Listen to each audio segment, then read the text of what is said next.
Where's the fun in waiting? Play Sit and Go tournaments 24/7 only on Ace 2-3. This game involves an element of financial risk and may be addictive. Please play responsibly and at your own risk. प्रधानमंत्री नरेंद्र मोदी आज केदारनाथ पहुंचे और राज्य में अगले साल होने वाले विधानसभा चुनाव को देखते हुए यहां अपनी सरकार की उपलब्धियां गिनाई। पीएम मोदी ने उत्तराखंड के युवाओं से ये भी कहा कि अब पहाड़ का पानी और जवानी दोनों उत्तराखंड के काम आएंगे। पीएम मोदी ने उत्तराखंड में हुए विकास कार्यों के बारे में कहा कि 4 धाम सड़क परियोजना पर तेजी से काम हो रहा है। चारों धाम हाईवे से जुड़ रहे हैं। आगे बताया कि भविष्य में यहां केदारनाथ तक श्रद्धालु केबल कार के जरिए आ सकेंगे। इससे जुड़ी प्रक्रिया भी शुरू हो गई है। पीएम ने कहा कि पास ही में मौजूद हेमकुंड साहिब के दर्शन आसान करने के लिए भी रोपवे बनाने की तैयारी की जा रही है। पीएम मोदी ने कहा कि अब देश अपने लिए बड़े लक्ष्य तय करता है, कठिन समय सीमाएं निर्धारित करता है। तो कुछ लोग कहते हैं कि इतने कम समय में ये सब कैसे होगा भी या नहीं होगा। तब मैं कहता हूँ कि समय के दायरे में बंधकर भयभीत होना अब भारत को मंजूर नहीं है। कई सन्यासी हुए हैं जिन्होंने छोटे से कालखंड में युगों को गढ़ दिया। भारत इन महान विभूतियों की प्रेरणा पर चलता है। देश में अक्टूबर के महीने में तेल के दाम ने जो उछाल लिया वो अब जाके थोड़ा थमा है। दिवाली से एक दिन पहले सरकार ने जनता को तोहफा दिया और बढ़ते तेल के दाम पर ब्रेक लगाते हुए पेट्रोल डीजल के दाम में कटौती की। केंद्र की मोदी सरकार ने पेट्रोल पर एक्साइज ड्यूटी 5 रुपए और डीजल पर 10 रुपए प्रति लीटर घटा दी। ये फैसला 4 नवंबर के दिन से प्रभावी हो गया। केंद्र सरकार द्वारा इस बड़ी राहत के ऐलान के तुरंत बाद कई राज्यों ने भी पेट्रोल डीजल पर वैट घटाने का सिलसिला शुरू कर दिया। कर्नाटक, गोवा, असम और त्रिपुरा ने पेट्रोल और डीजल पर वैट में 7-7 रुपए की कटौती की, जिसके बाद अब यहाँ पेट्रोल 12 रुपए और डीजल 17 रुपए प्रति लीटर सस्ता हो गया है।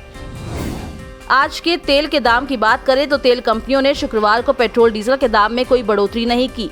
दिल्ली में पेट्रोल की कीमत 103 रुपए 97 पैसे प्रति लीटर है और डीजल के दाम 86 रुपए 67 पैसे प्रति लीटर है। गुरुवार की तुलना में ईंधन की कीमतों में कोई बदलाव नहीं हुआ। मुंबई में पेट्रोल के दाम में कोई बदलाव नहीं हुआ, जिसके बाद 1 लीटर पेट्रोल की कीमत 109 रुपए 98 पैसे है। वहीं डीजल 94 रुपए 14 पैसे प्रति लीटर की दर से बिक रहा है। कोलकाता में पेट्रोल का दाम 104 रुपए 67 पैसे प्रति लीटर है और डीजल का दाम 89 रुपए 79 पैसे प्रति लीटर है।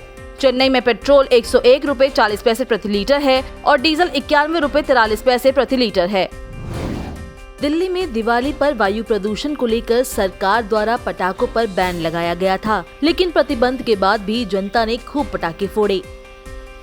दिवाली की अगली सुबह देश की राजधानी दिल्ली और उसके आसपास के इलाकों में प्रदूषण से बुरा हाल देखने को मिला। प्रदूषण को रोकने के लिए दिल्ली सरकार ने पटाखों की बिक्री और इस्तेमाल पर रोक लगाई थी। हालांकि दिवाली के दौरान कई जगहों पर आतिशबाजी देखी गई। सरकार के प्रदूषण रोकने के सारे प्रयास नाकाफी साबित होते हुए नजर आए। दिवाली के अगले दिन यानी शुक्रवार सुबह राजधानी की वायु गुणवत्ता खतरनाक स्थिति में पहुंच गई। आसमान पर धुंध की मोटी चादर छाई नजर आई। दिवाली के दिन पटाखों पर दिल्ली सरकार द्वारा रोक लगाए जाने के बावजूद भी देर रात तक लोग पटाखे जलाते रहे, जिस कारण हवा इतनी जहरीली हो गई जिसका कोई जवाब नहीं है। प्रदूषण के कारण आसमान में धुएं का गुब्बार भर गया और दृश्यता बेहद कम हो गई। यही कारण है कि लोगों को गले में खुजली, आंख में जलन जैसी परेशानी हो रही है।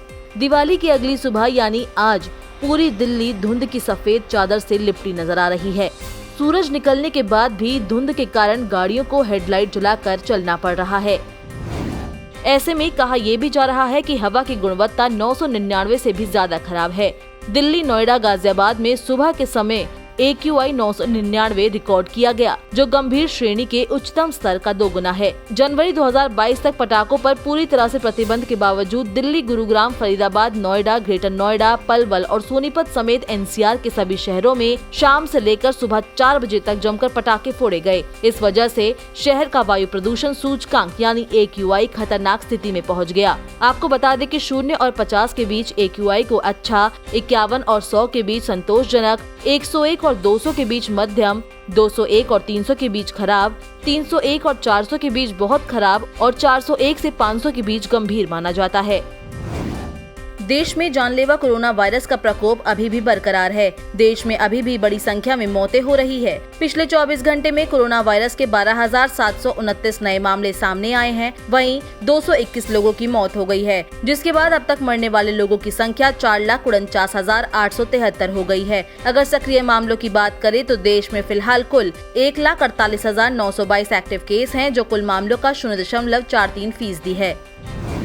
अब तक इस बीमारी से 3,37,24,959 लोग ठीक हो चुके हैं। पिछले 24 घंटे में कुल 12,165 मरीज ठीक हुए हैं। देश में रिकवरी रेट 98.23% दर्ज की गई है, जो मार्च 2020 के बाद से सबसे ज्यादा है। वीकली पॉजिटिविटी रेट 1.25% है। ये पिछले 42 दिनों से 2% के नीचे बना हुआ है। डेली पॉजिटिविटी रेट 1.90% पर है, जो पिछले 32 दिनों से 2% से कम बनी हुई है। देश में कोरोना वैक्सीनेशन की बात करें तो कल 5,65,276 वैक्सीन की डोज दी गई, जिसके बाद कुल वैक्सीनेशन का आंकड़ा 107,70,46,116 पर पहुंच गया है।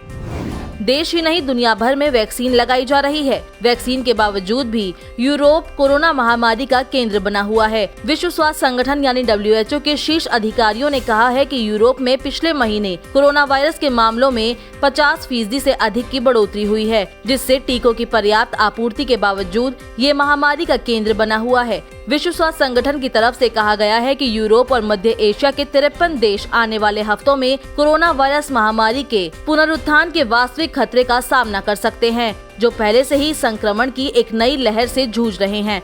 संगठन ने इन देशों में कोरोना वायरस की एक और लहर के खतरे का अंदेशा भी जताया है।